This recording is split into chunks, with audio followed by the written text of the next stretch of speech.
20, what, Ethan, you're motioning. Go ahead and unmute. You can't unmute. That's why. Okay. Ask to unmute. How's that work? Okay, awesome. Terrific. All right. Well, let me just go ahead. I needed to make you co-host. For some reason it reverted back. Co-host. I think we're all set now. Terrific. Well, onward. Do I hear a motion to open this meeting? So moved. Second. Seconded. Okay. All in favor? Aye. Aye. Aye. Terrific. Thank you. Annie, do you want to take us through any adjustments to the agenda? Gladly. So we will be talking about surveys from Panorama, specifically an equity and inclusion survey, a family and school relationships survey, and that's item 4B. And we will also be congratulating Mr. Driver's class on quite an honor that they got. And I had to add an approval of policy subcommittee minutes, which will just be Ethan and Christine, because I neglected to do that at our last meeting. So they will be voting on those, and we will not be having executive session this evening. Very good. Thank you very much. All right, we're moving into public comment. As a reminder, keep your comments to no more than 3 minutes and ideally pertaining to the topic of the evening. And if you are interested in making a comment, go ahead and raise your digital hand and we will unmute you.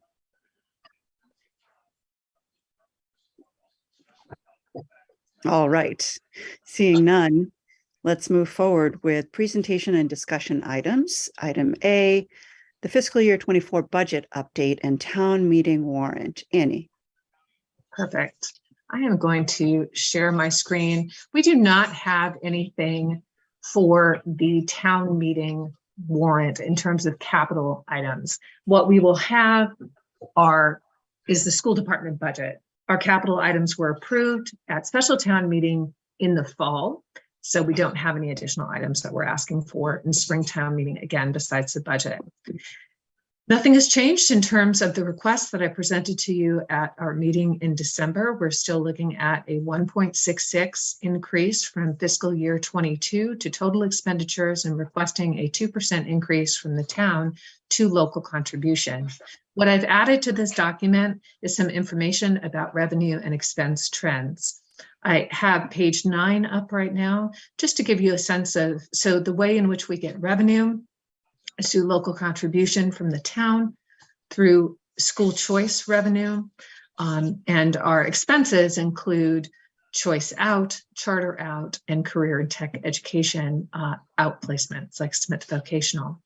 Good news on the choice front, you see that our choice numbers remain very strong. That's really saying something, particularly they remained high during COVID and post-COVID.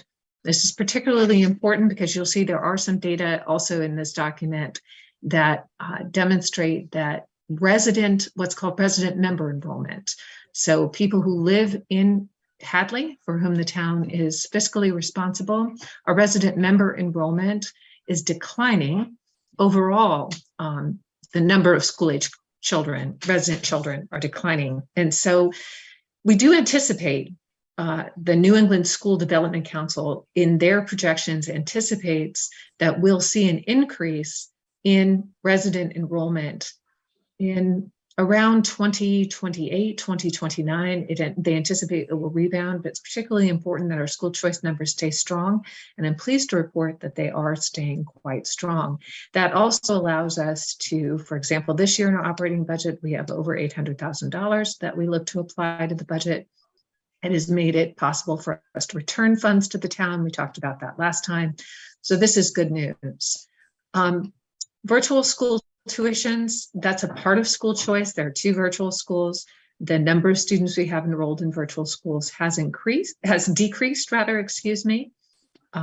So we're seeing that come down. We're grateful for that as well, that we can meet the needs of our students in the district. There is detailed information about choice, what district students come from when they choice in. That's a green column and where they go when they choice out. So these are data that go back to, I've kept these data since I started in fiscal year 14, that you see here the last 6 years, I guess we have there. And what I am most, I'm going to scroll through the choice information. And again, this is linked into the agenda, so anyone in the public can view this information. For the most part, in most districts, we receive more students than we have going out. There are a few districts in which that is not the case. But frequently in some districts, we are seeing that our choice out numbers are going down, even if at this point we still have more going out than coming from a particular district. And in addition to school choice, there are data also about how school choice contributes to diversifying our the students in our schools. And that's really important. The census data, which will be included in the draft of the equity dashboard that I'll have for you next month, the census data in Hadley demonstrate that the schools are more diverse than the town itself. So school choice clearly is an effective way for us to diversify our student body. And what I'm really happy about and proud of is that I've always said, you've heard me say this for years, that I would love Hadley to be the destination district for families of students who have children with disabilities.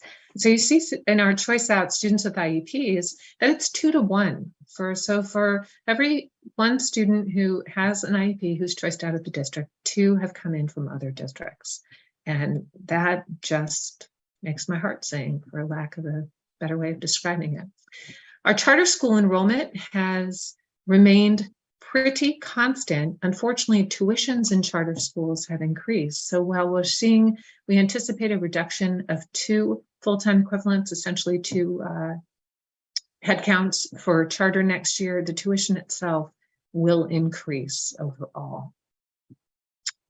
And I'm going to skip down to, again, people can look at these. I'm going to skip down to Chapter 74. Those are career and technical education students. So you see from a high of 35 in FY19, we're projecting 16 students in FY23.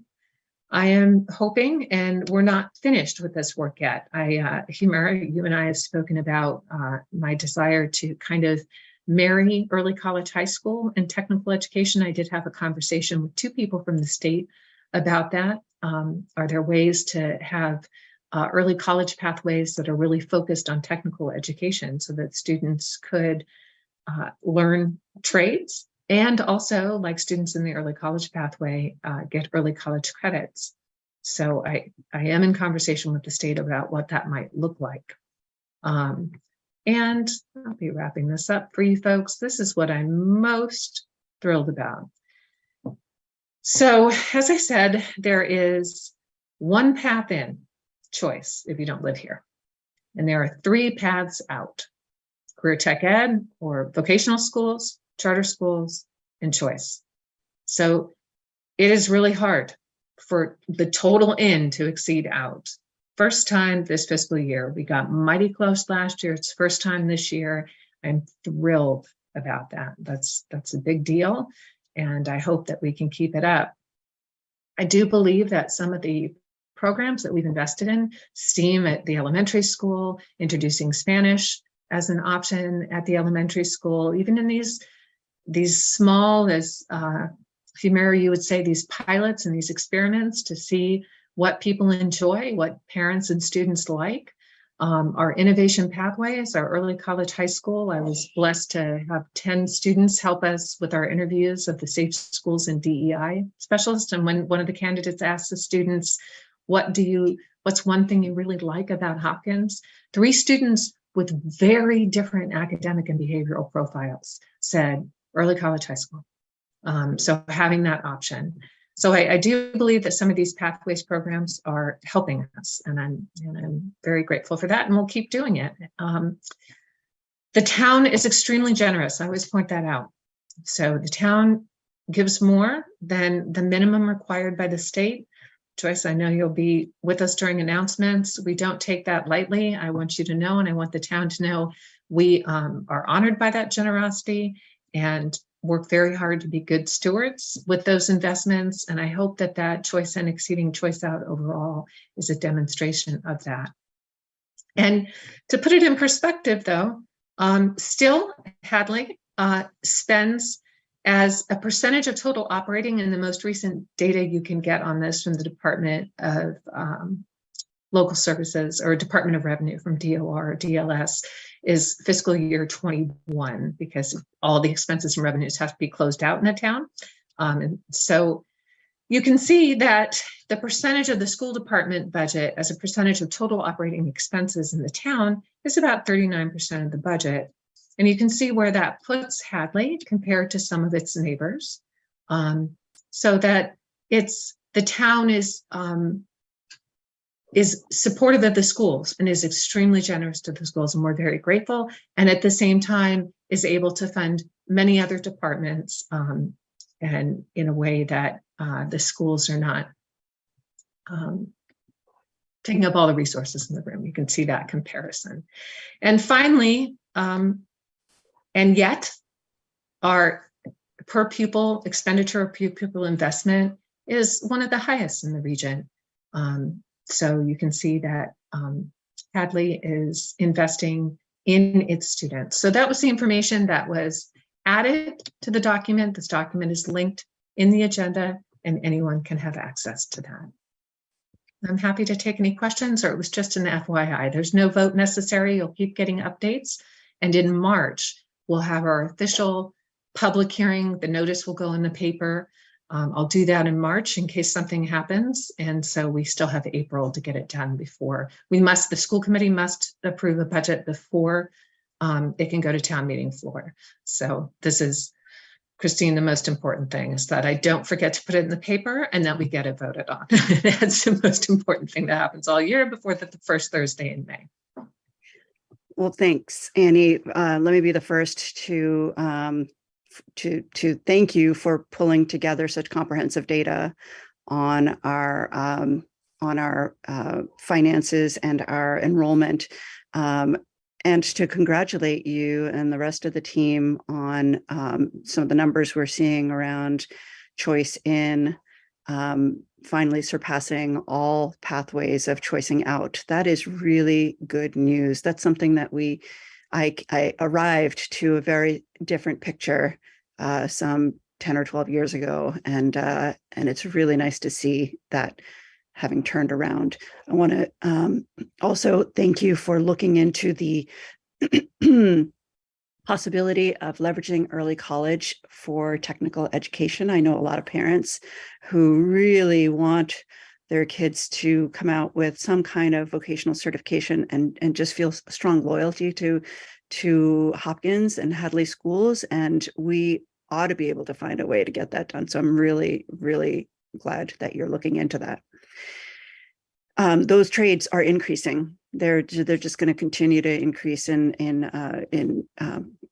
having demand for well-paying jobs, and it's our obligation to try to find a way to make that happen. So thank you.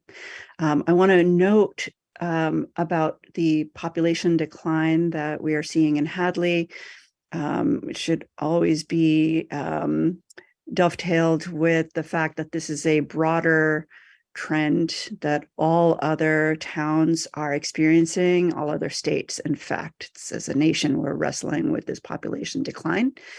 And so it is not specific to anything that Hadley is doing. And it's interesting that you noted that officials predict that increasing around 2028, 2029. Any data you have on that, Annie, about why, what forces are increasing, are pointing to that would be very welcome. I appreciate that. I welcome my colleagues to chime in and offer any comments or questions. No questions, just a comment. And thank you, Annie. I know that putting this together is a huge task. So thanks to you and Chris, honestly, throughout the year, for keeping us so up to date on what's going on. With the budget, it makes it really easy come this time of year to be able to really get a grasp on it. And then your report is fantastic. It's fantastic for us to quickly review things and understand it and make sense of it and allow us to figure things out without needing to ask a lot of questions. But it's also really helpful that it's available to the town as well, so that they're able to review it before town meeting and really see the work that's being done by the school. I just think it's really helpful that report is available to everybody.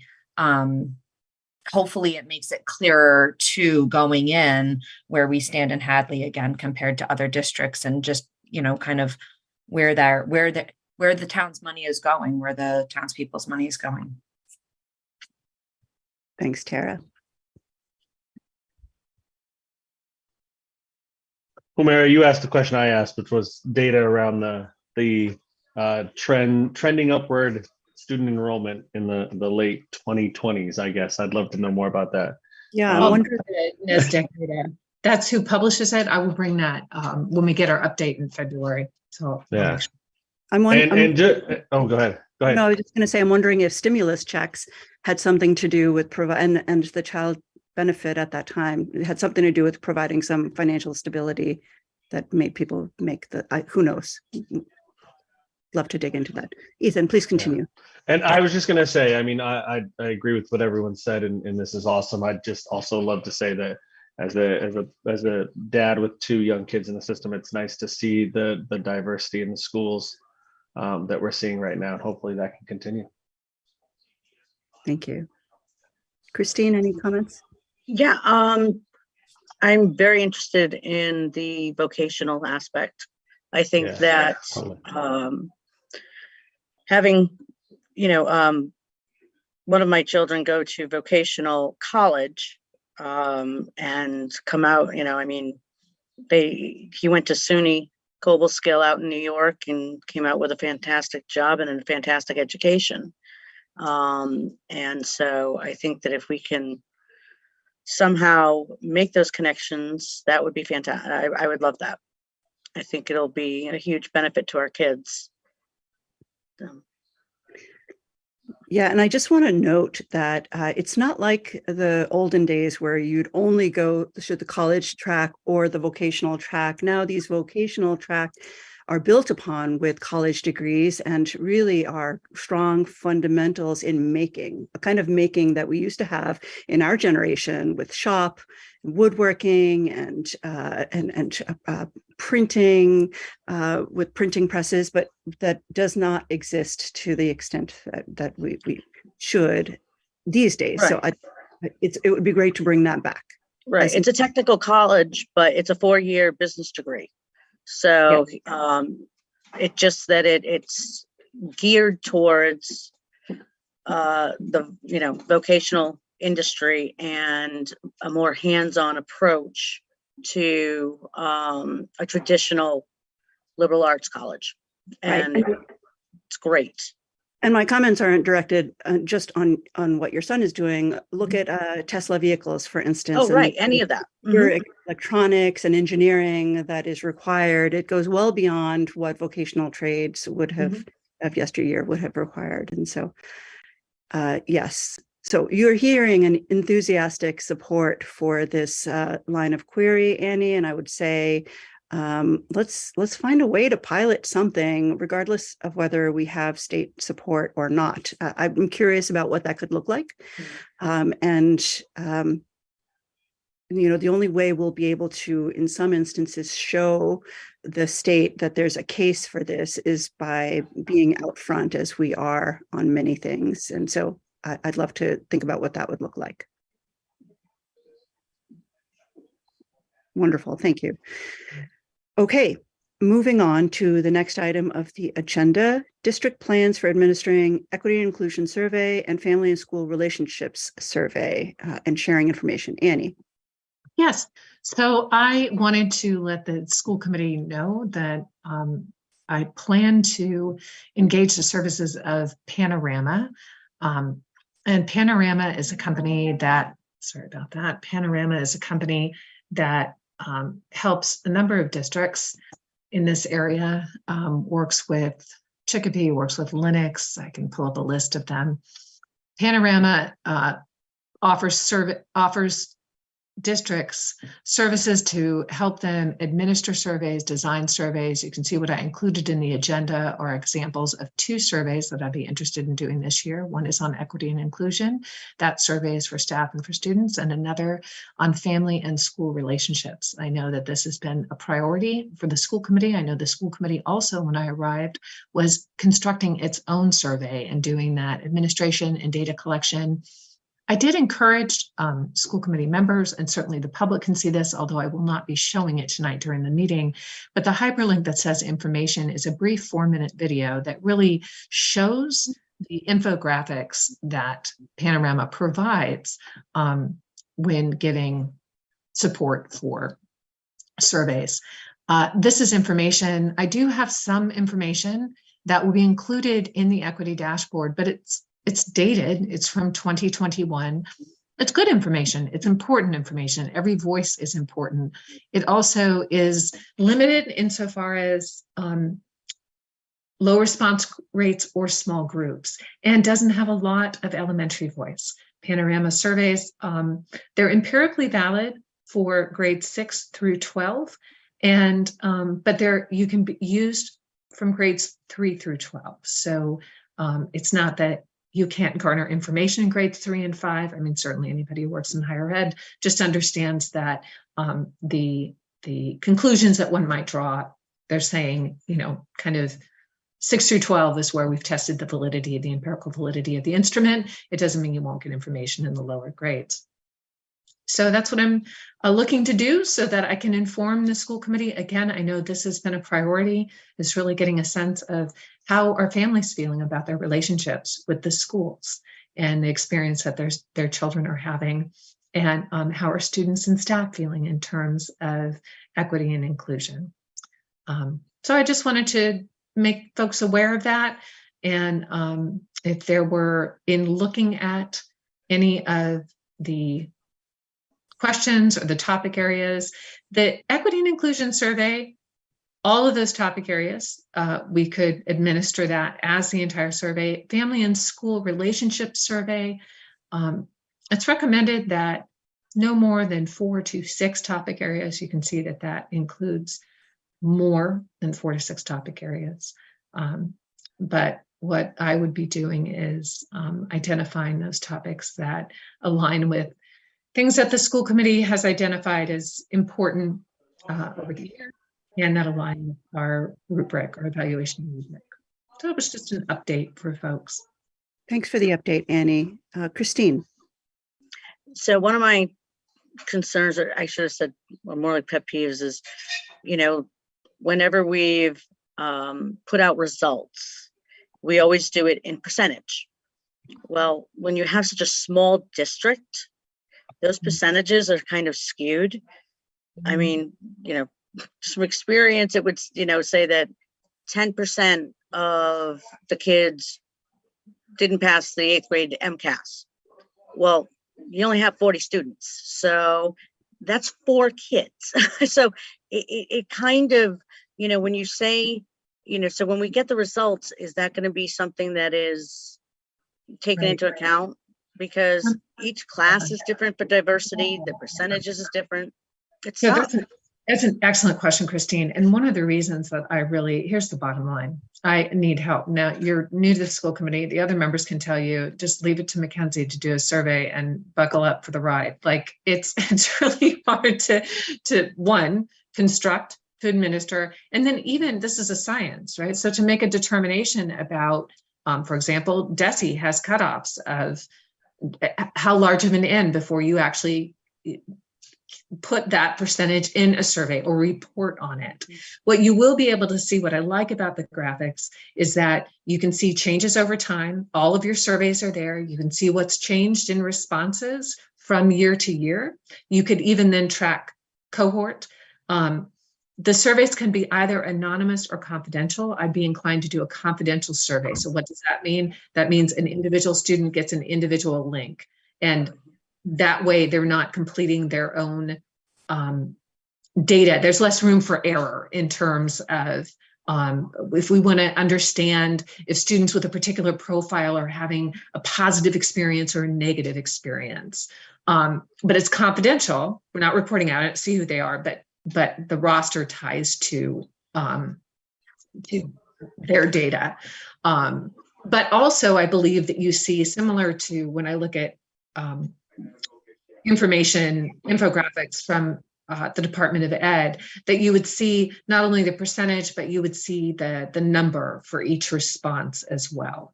So part of the reason that I'd like support is so that I'm not constantly trying to look up, should I, and I'm going to apologize in advance. I've invested a lot of time in pulling together data, analyzing data for the equity dashboard, but sometimes I'm still left struggling with, should I even be reporting on this end? I mean, you'll see these teeny tiny numbers. Should I even be reporting a percentage here? I think there's still good information for us to see, because we're just asking ourselves in terms of the dashboard and our starting point, where do we see over and under representation in terms of access and outcomes? Where do we see disparate outcomes, and what might that mean? So we're just starting a conversation. If we're going to invest in really trying to understand the experiences of students and staff and families, I just need a partner who does this. Like, this is what they've been trained to do. It kind of like Gallup. Thank you, Annie. And I don't know how we can get more involvement. Obviously, with teachers and students, we have a captive audience, so it's a little easier. But I think we really need to find a way to reach out to the parents to return the surveys. I'm not quite sure, we can brainstorm about how to do that, or if anybody has any ideas, but it just with like everything else, you tend to have the core group that they respond to everything. And it's not always the group that needs to be heard that gets heard.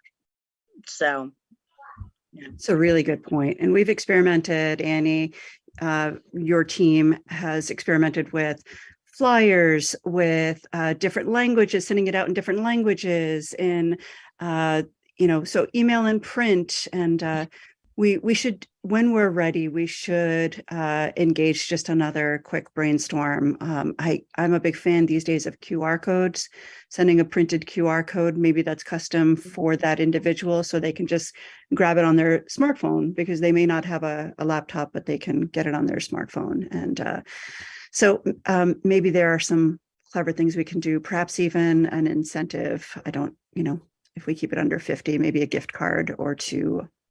Who knows? Maybe we can take that as a donation if the school can't engage that and provide it that way. But really good points, Christine. Thank you. And definitely the challenges of a small district. We have some unique challenges of being a small district. I always say, I can't remember which engineering educator taught me this.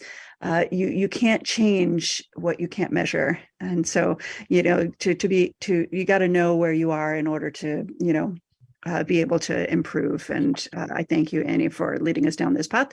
I can tell you, of course, we can do our own surveys. We have many, many years, and it's not the best techniques. We're not the best survey givers. I'm really glad you're looking at this quality of work and tools that help you in a more consistent way. So thank you. And I do have at my fingertips the list of districts that they currently are working with in this area: Chicopee, Holyoke, Ludlow, East Longmeadow, Athol, Royalston, Quabbin, Hoosick Valley, Central Berkshire, Pittsfield, Berkshire Hills. Oh, that's embarrassing that I don't know how to say that. What is Leicester? Leicester? Leicester. Okay, thank you. That was embarrassing. I hope that superintendent's not watching. Wachusett, Worcester, and Millbury. So they all use Panorama data. That's pretty great. And you didn't say Worcester, so that's great. That one I got. I used to say that. Everyone gets that one.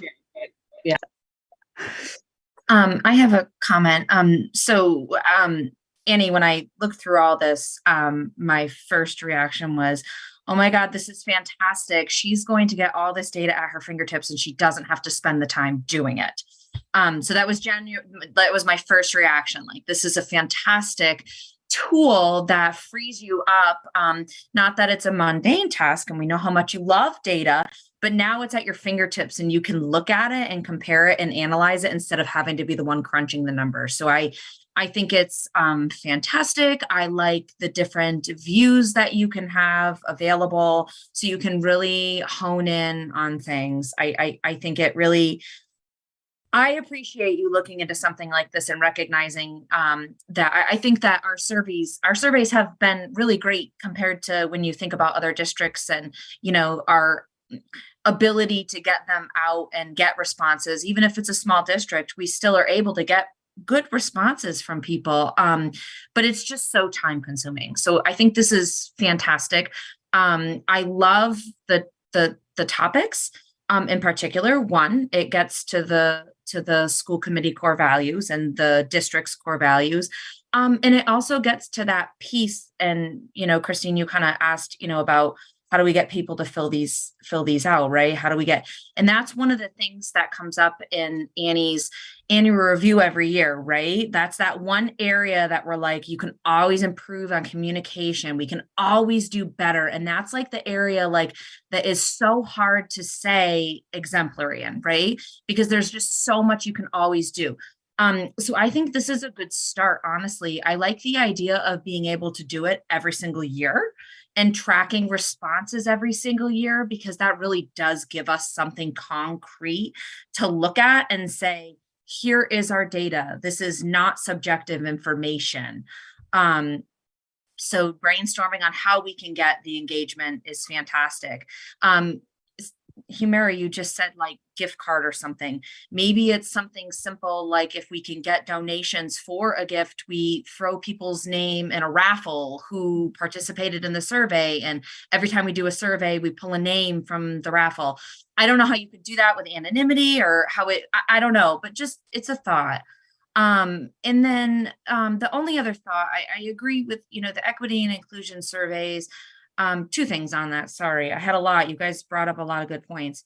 I like the confidentiality of it so that we can address individual needs as needed. And for the most part, I really don't think that would discourage students or staff to be able to speak freely. And I hope that we're fostering. I feel like Hadley is, you know, continuously working, but fostering an environment where people feel comfortable enough to speak up and share their concerns and that they'll be heard and validated and spoken to in a respectful and respected manner.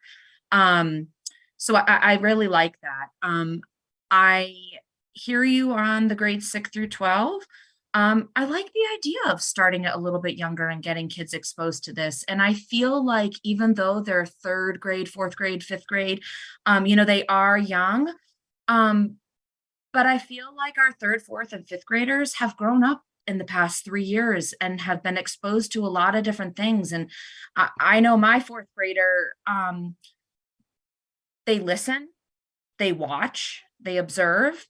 And I think that they're capable of answering a lot of questions. And I think it's important to start them thinking in this kind of critical thinking manner at an earlier age so that maybe we will get more valid results when they're in 6th grade. They're exposed to it, they're used to it, they're comfortable with it. It's not something that they're going to get repercussions on, right? It becomes part of their norm. And we're creating that environment. Hey, we care about you. We want to hear more. And we're getting that started at an earlier age before the high school level so that they understand this is what Hadley does. We care, we want to make it better, and this is how we do that. So I like the idea, even if it's something that we can't use when we're compiling our data, maybe it's something we can kind of just get kids used to and track, and maybe even just the feedback would help us on a grade to grade level to see where kids maybe feel like maybe 3rd grade's great, but maybe 5th grade's where it starts to get really tough for kids. I don't know. Maybe we can do something with it.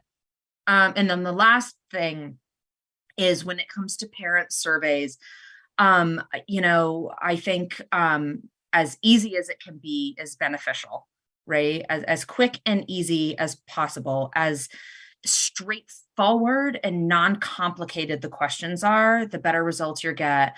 And then one thing we've always done in our surveys and worried about with feedback, like giving open feedback, is that anonymity point. I think we were always worried that people are less apt to speak freely if they had their name on it. And it's so silly because I feel like the students, I feel like the younger kids are working on being able to speak their voice and have their voices heard and have respect. And I think that it can still, even for me, myself, it can be hard to put your name out there if you've got critical feedback and worry of repercussion just from how you were brought up and the time you were brought up in. So that's the only thing I worry about when it comes to the parent portion is how do we get honest feedback if they may be a little nervous to respond because they don't know how this data is going to come out, who might be seeing it, if they're going to be, treated differently. I don't know. So I like everything about it, just the parent portion. I don't know if there's any way to put some sort of, or a way to submit anonymous responses separately. Maybe it's a separate link that allows them to separate from this survey. I don't know. That was my only thought. Yeah. So there is this distinction between confidentiality and anonymity. Interesting, Humira, the person with whom I spoke said, well, so confidentiality, and I really want to be clear, it's not me having the name of who filled this out. It's essentially, here's a roster file. I have a unique access code. And so some information about who I am, what grade I'm in, where I go to school, other information is connected to that code, not my name, but I get, so that way we can disaggregate on, so what are the experiences of students who have disabilities in the district? To what extent do they feel like they're being academically challenged and included, for example? So that's an example, confidential. I have a QR code. Now, Panorama did say, what we found, and I can also ask those other districts, like, how did you drive up your response rates? What worked? How did you get people to fill this out? They suggested an anonymous link, which essentially is, there is no unique QR code. There's just a link that goes to families. And then that's entirely, but if there's no, we would have to ask the family to provide any demographic information that we wanted. Right. So, for example, I'm going to use that same example. I'm very interested in how students with disabilities experience their education in Hadley Public Schools. Do they feel included? That's really important to me. Also, do they feel challenged? Are they asked the same questions that students without disabilities are asked about post-secondary plans? So I want to know this. I also want to know how the families, what their experience is. Do they feel included? They feel like their children are being challenged.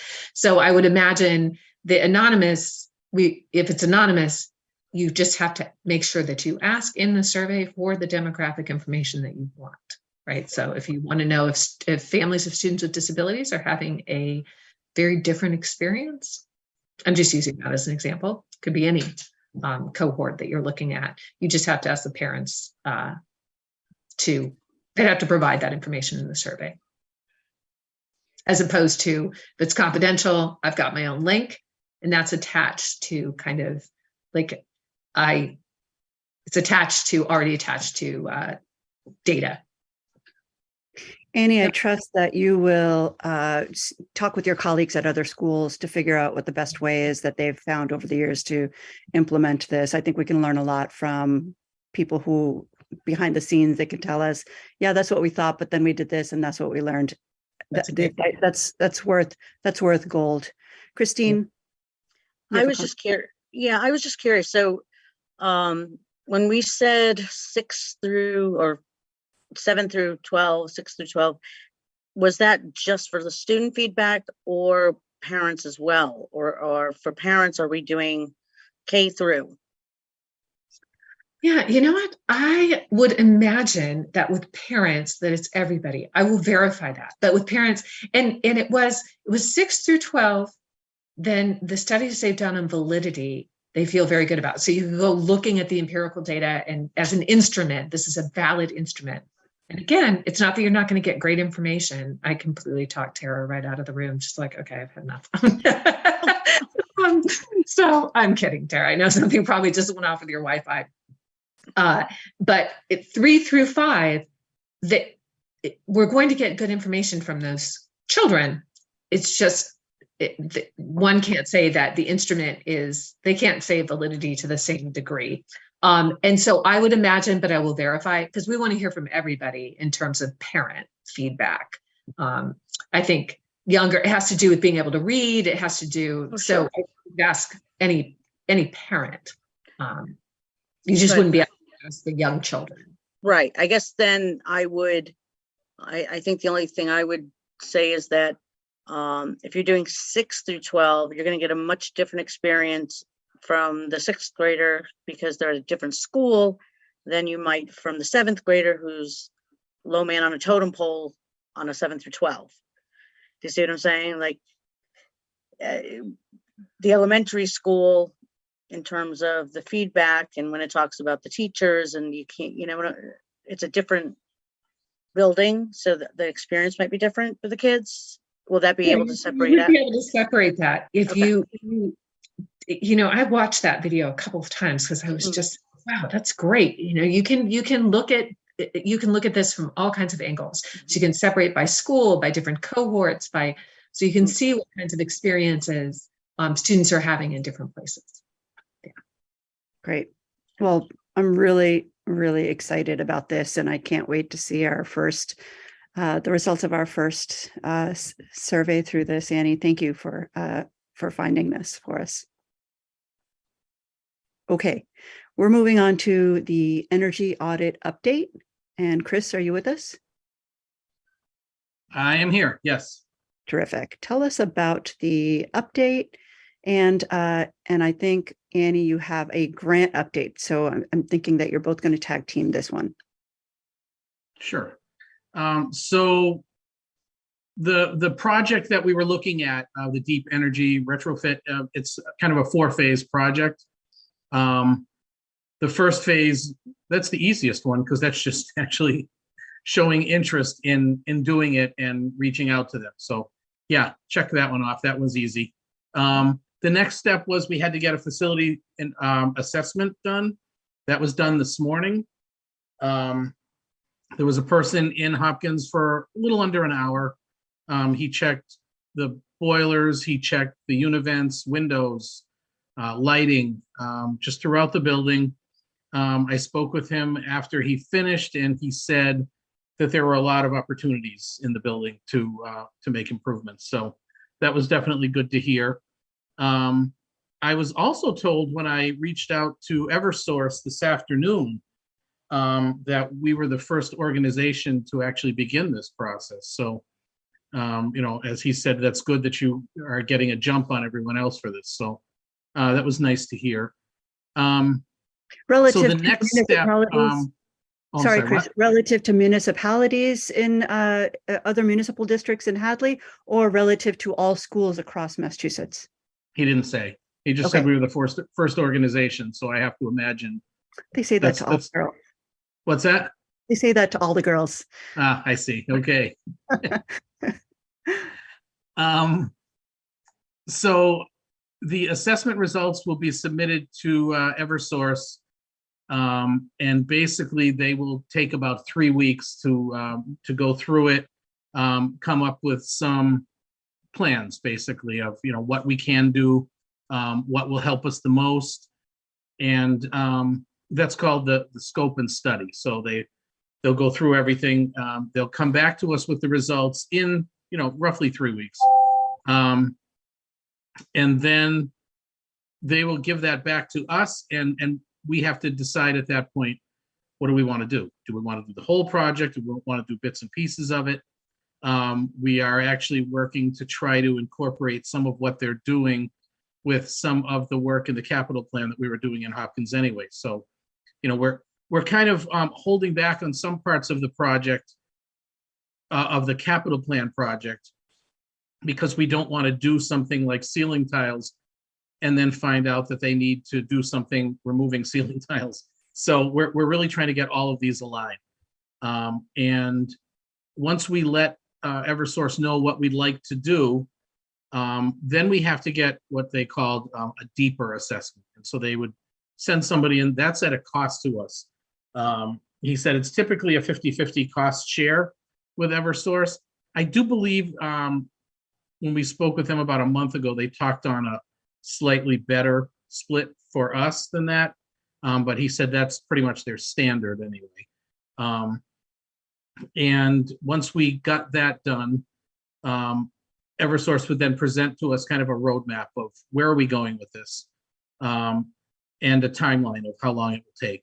The project has to get done within 3 years, and they will kind of feed us the incentives as portions of the project are completed, energy saving goals are reached, and we kind of go along like that. So it's not a short project, but actually we would know where we're going, in just a few months. So I was glad that they were able to come out today and do that audit for us. It's nice to get started on it anyway.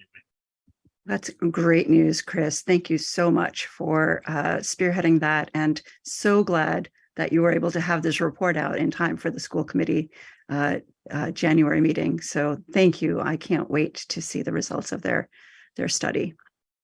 Any other thoughts or comments from my colleagues? I can just jump in with some of the grant business. that'd be great. Really short. So I communicated, Sarah, when she spoke to us, had talked about the Infrastructure Reduction Act, also IRA is what it's commonly referred to. And there was a funding opportunity that came out that is due this week. But I did speak with Sarah when I went through that, and I laid out for her where I thought we fell. She did agree with me and said that although they've been spreading the word about this opportunity in their newsletter, she said, well, I won't claim to have a great sense of how many applicants the department will receive. I know they're really trying to steer funds to underserved districts, and we did not come close to the threshold. They used the federal poverty criteria, so that was only 15% of our population.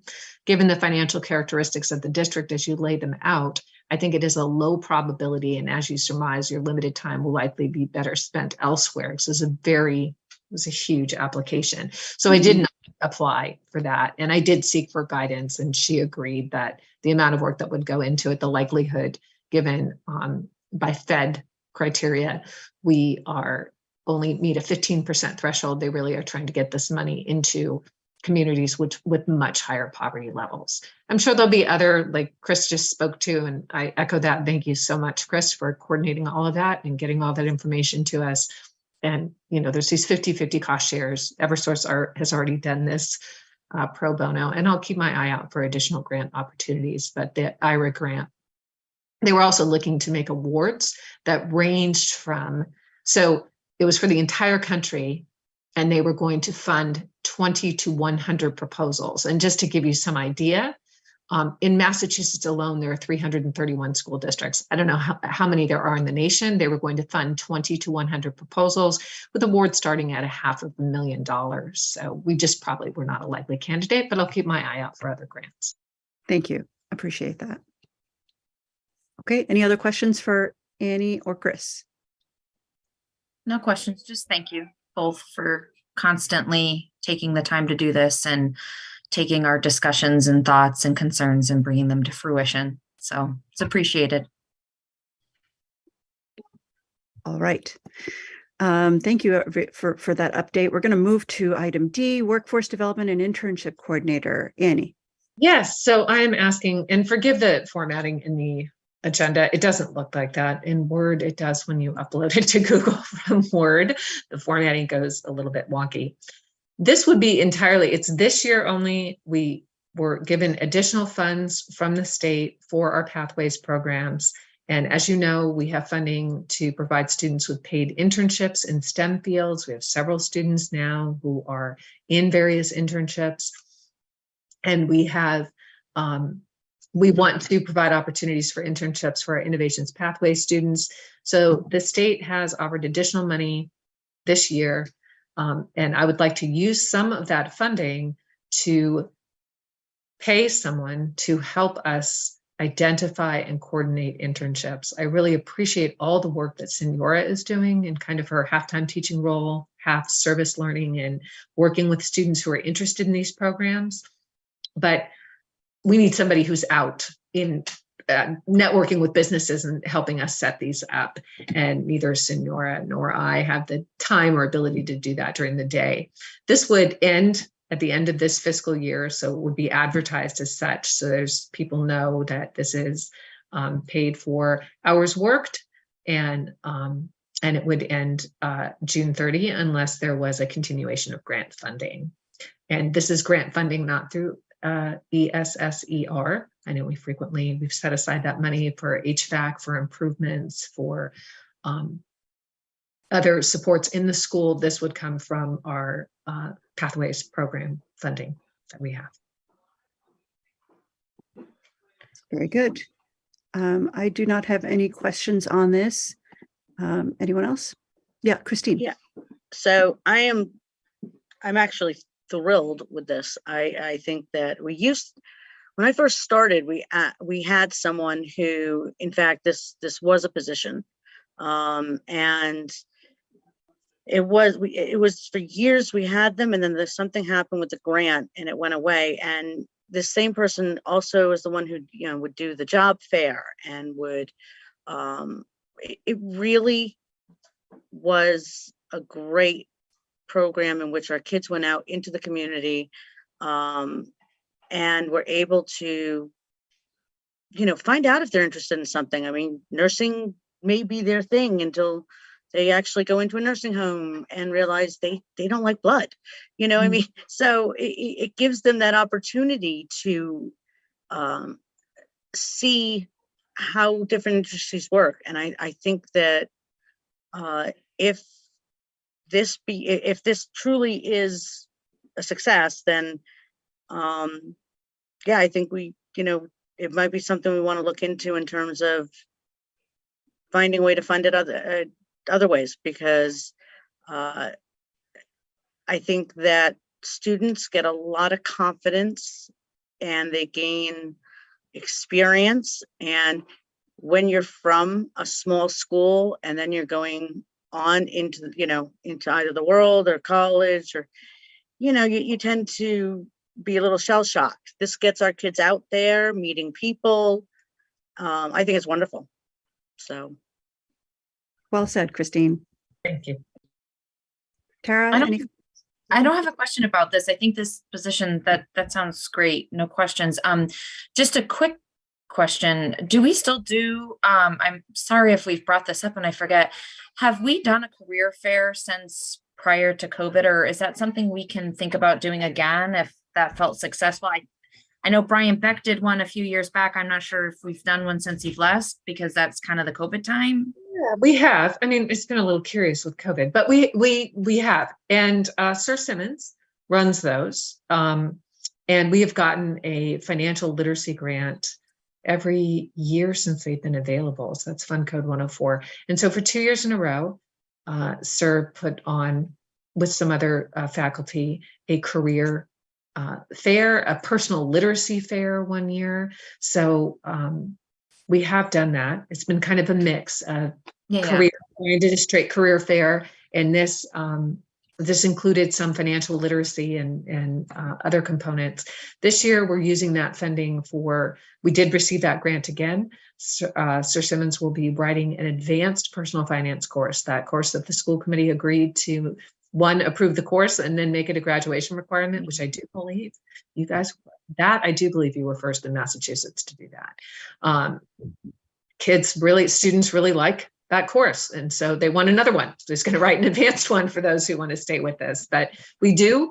And I'll look into, you're reminding me of how enjoyable that was for students. So looking into, maybe we can have both, like personal literacy and a career fair, like fall and spring. For the students. Yeah, I just know it was nice. It was neat to bring people in from the community. And I think all of us have pretty diverse backgrounds, that we know people, and a lot of our parents too, a lot of our school community have pretty diverse backgrounds. So it might be just interesting to hear I know I found it interesting that one time they did it, that I forget, I think Brian had given a feedback on it at one of our school committee meetings. And it's just interesting to hear how much diversity just amongst the school community parents really have and what they do and opportunities out there. And so it would just be neat to do that and involve the community and have that in person. And so I like that if we can keep doing that. That's great. Great reminder, Tara. Yeah, I know one year the school council did it at Hopkins. So I don't know if that's a possibility. Yeah. All right. Terrific. Thank you, Annie, for that. Oh, and Ethan. Yes. I just wanted to ask, Annie, is this something that I mean, Christine, you kind of got at this a little bit, but is this something that with 0.6 and it being a 1-year thing that you're thinking we could continue to do? Is this kind of like a trial run? Or yeah, well, I imagine the state, remains a priority for the state. The new governor, we've seen in previous budgets that Baker's budgets previously, early college and innovation pathways, high quality college and career pathways were 100% that administration's priority. And it was supported by the legislature. And you could see that in the budgets that came out. When we see what's being talked about right now for high quality college and career pathways for coming years, I believe this is going to remain a priority. It certainly appears to be a shared priority. The new governor is very interested in these pathways. So I think there will be funding that if it works well, that we could continue it and we may not need to use the operating budget for that for a time. That's great news. Terrific. All right. Thank you, Annie. We're going to move on to the student representative report. No, Not sure that our students are here. Yes, I'm going to preview. This will be like a trailer when they show up next month, and you guys can just say, "Yay, we saw the preview, and we know how great you are." They are great. One, Grant was planning on being here tonight, but he is giving remarks for one of his peers who are being recognized in the swim team senior night. So the Grant is busy tonight. He's in high demand. I want to point out that Grant was featured in my superintendent's newsletter. Grant participated with some representatives from CES on a student panel that we went to. I wrote about it. I can't now remember the name of the conference that we were at. It was a wonderful conference. Grant was one of the students that was up there, and he was the one who asked a question that one of the speakers commented that it was one of the best questions she had ever heard. And I was Grant's ride on the way home. I said, wow, nobody ever says that about me. And I'm like paid to run the place. And so he will be one of your school committee reps. And Priscilla Cruz, delightful, intelligent, witty, and wonderful 10th grader at Hopkins Academy. And I imagine, just as on me, that Priscilla, since it was a snow day, assumed that it's a snow day, which is a good assumption. So we will see both of them next month. Very good. Thank you. All right, Chris, we are going to invite you back for the business manager reports. Okay, this month I have 3 reports for you. The first one is just the regular budget expense report that you get every month. There was a little bit of work done this past week, really, just to start transferring expenses to grants where they should be. We were awarded the grants, so now we can actually start moving expenses to them. So that cleaned it up a little bit. I actually did some more transfers this afternoon after this report was run, so it actually looks a little bit better than what you see here, but it's always better to look better than worse. So as you can see, if you look at the end of the report, we're about $3.5 million remaining in the budget for the year.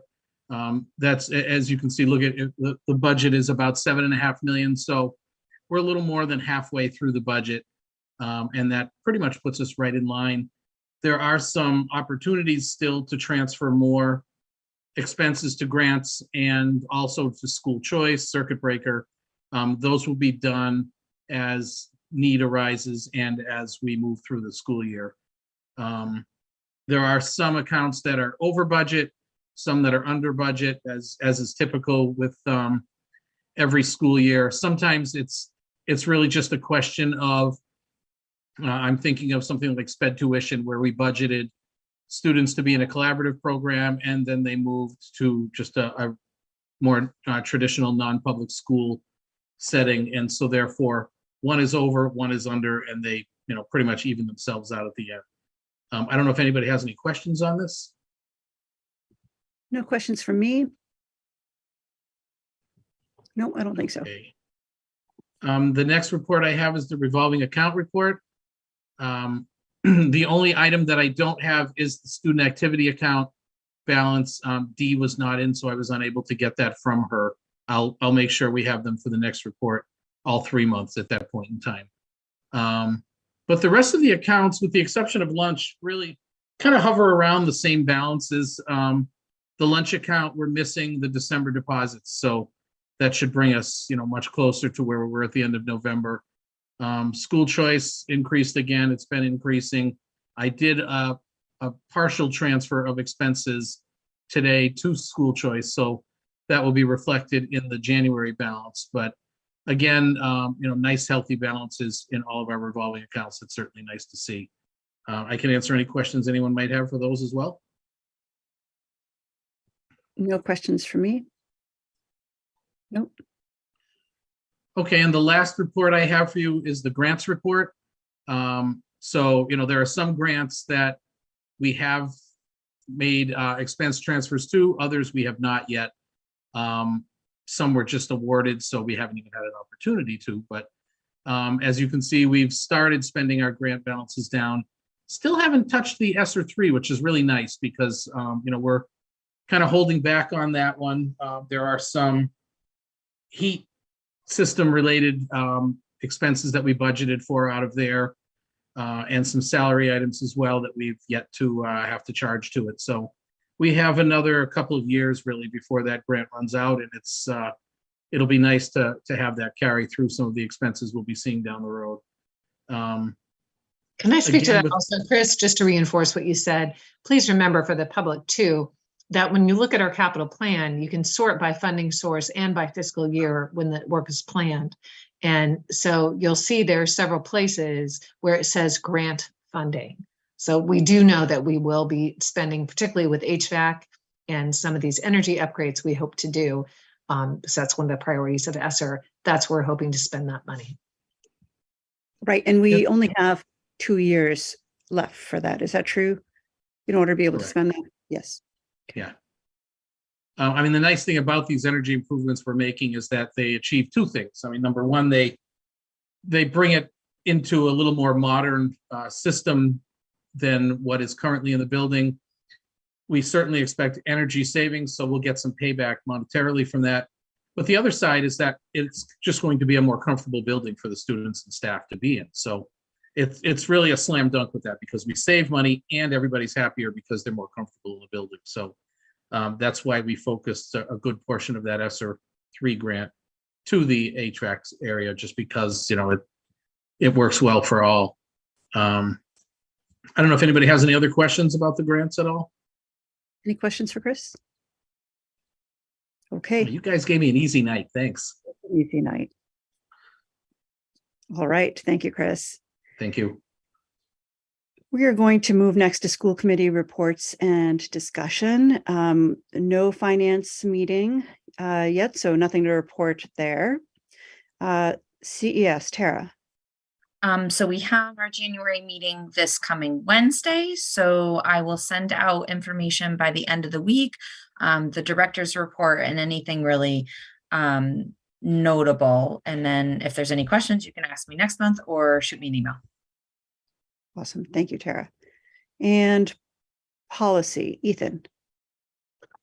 So Christine and I did a first read tonight of the library materials policy.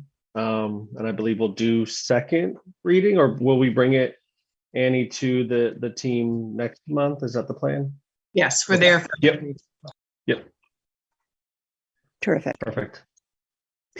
Paul's not here for a fields update, and I'm wondering, either Chris or Annie, is there anything to report there?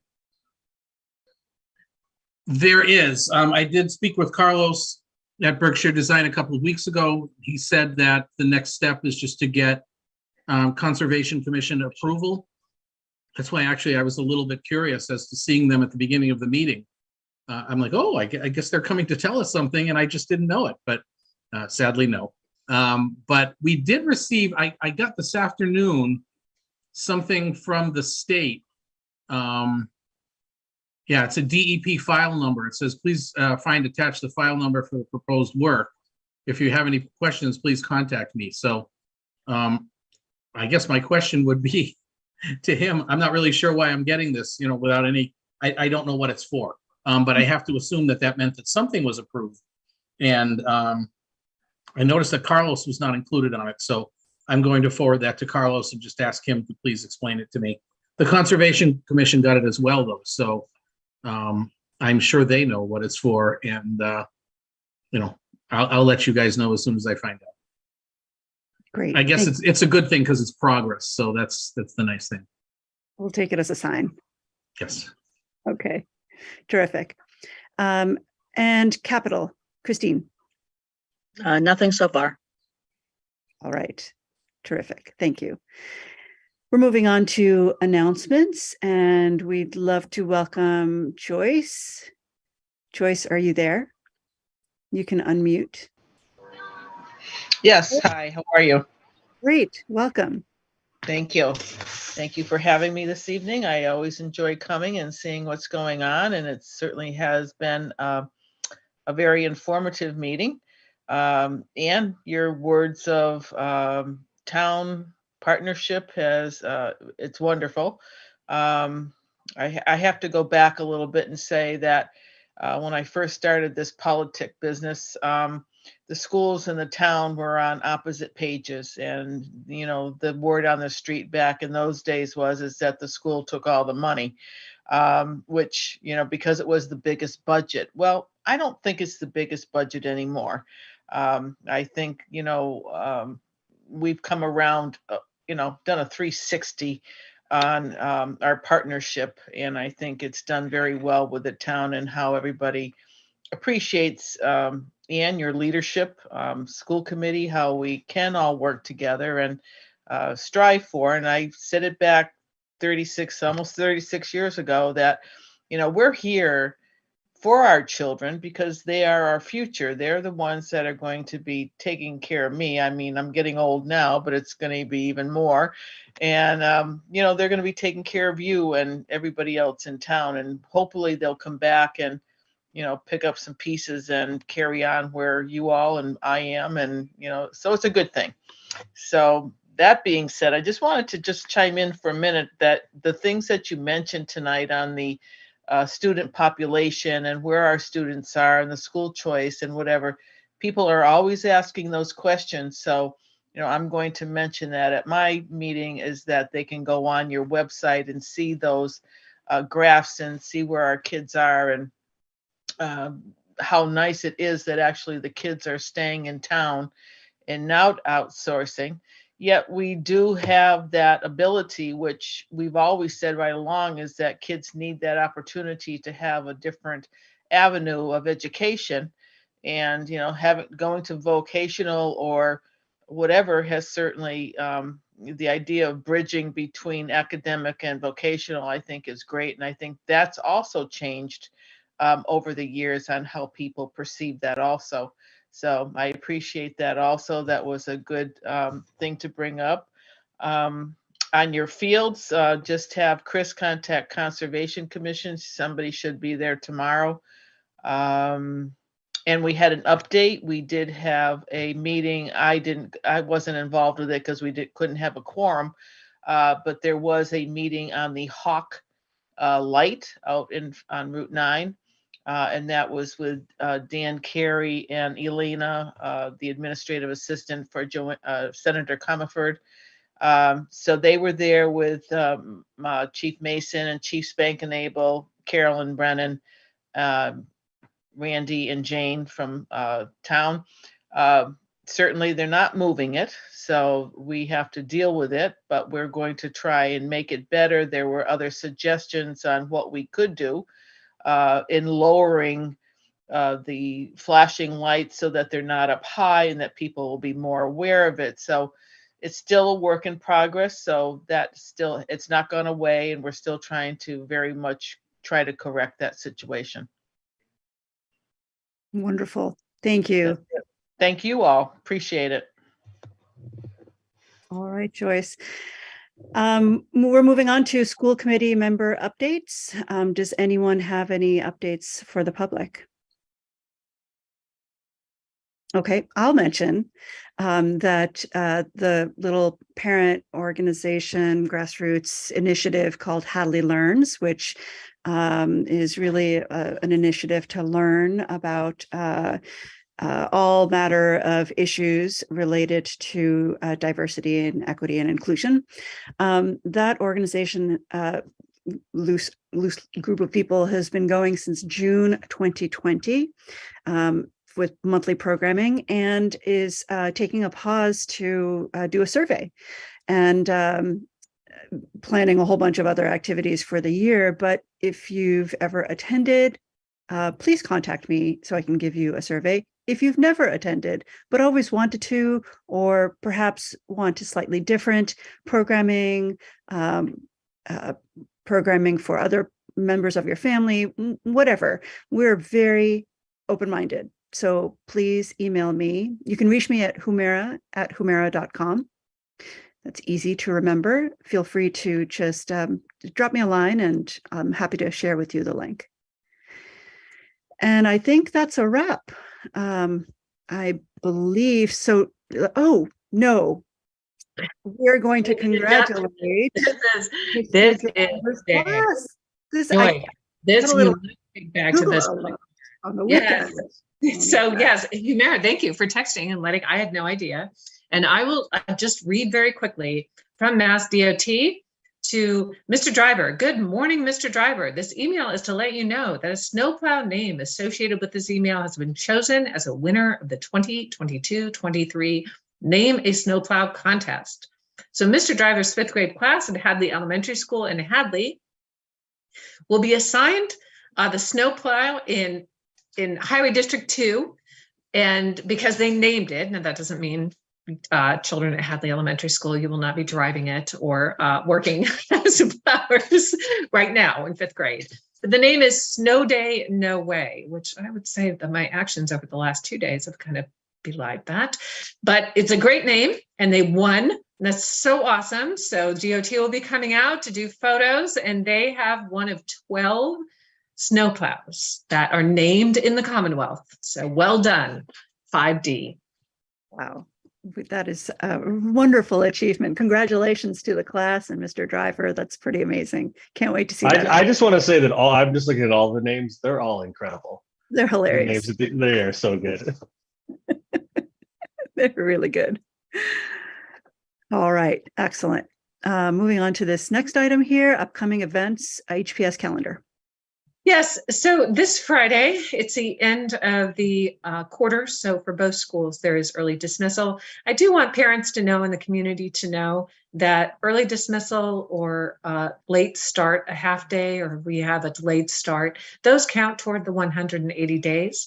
When I cancel school entirely, which my apologies, this is not, it's really hard to call snow. And I know that Friday, we had concerns about the timing and that temperatures were hovering close to freezing. And all it takes when I talk to DPW at Lucky Scott between 4 and 4:30 in the morning when I call him, we just wonder sometimes if the temperature changes like that. It's just our weather this winter has just been miserable in terms of everything hovering around the freezing line. But it is looking very good for tomorrow, so we can all be back in school. And again, the only days that we have to make up are when school is canceled entirely. And besides an already scheduled half day, there's nothing except for February break, which will come up in about 4 weeks, about 4 weeks. Great. And there is an early dismissal day this Friday, I see. Yes. All right. That was a regularly scheduled end of the quarter half day. So teachers complete grades in the second half of the day or enter them. Very important, very important. Thank you very much. I just want to make a comment about the snow days because Annie, I think you're doing a great job. It is not easy, and I think to err on the side of caution is always better, particularly when you have high schoolers who are driving and it may be their first time driving in the snow. So I don't let anybody, tell you otherwise. You're doing a great job. Thank you. And I just want to say, I do empathize with parents. I do. Just the superintendent, so, we text each other, and just on the text thread right before school committee, they got a lot of snow up in the hill towns. And so some of them said, are people delaying tomorrow? And I said, I think I might have to get a job selling hot dogs off a cart if I don't get to school tomorrow. So we're going to school tomorrow. That's great. Thank you. It is, I cannot imagine for 4:30. I think I would be like half sleeping the whole night for fear of not being able to get up and making that call. So that's got to be hard. And thank you for making that call. Okay, we're moving on to action items. Approval of the minutes for December 20th, 2022. Do I hear a motion? I make a motion. All right. Seconded. All in favor? Aye. Aye. We have four in favor and one absent. Approval of the warrants, December 2022. Do I hear a motion? I make So a moved. motion. Oh, seconded. All in favor? Aye. Aye. Aye. And approval of workforce development and internship coordinator. I don't think we did this when you presented it, Annie. So do I hear a motion? So moved. And a Aye. second? Second. All right. All in favor? Aye. Aye. Aye. Great. And then finally, the approval of the November 28th, 2022 policy subcommittee meeting minutes. Do I That's hear a just Lynn and Chris. So moved. Seconded. Second. both in favor? We're definitely in favor. Yes. Yes. Excellent. All right. So the next meeting date is February 27th. And we will have a policy meeting that meets at 4:30, and the school committee meeting will begin at 5:30 p.m. We are not going into executive session. So do I hear a motion to adjourn? So moved. Second. All right. I think we don't have to do an all in favor, but let's do it for posterity. All in favor? Aye. Aye. Excellent. Thank you, everyone. So nice to see you. Have a great evening, guys. Have a good night. Good night.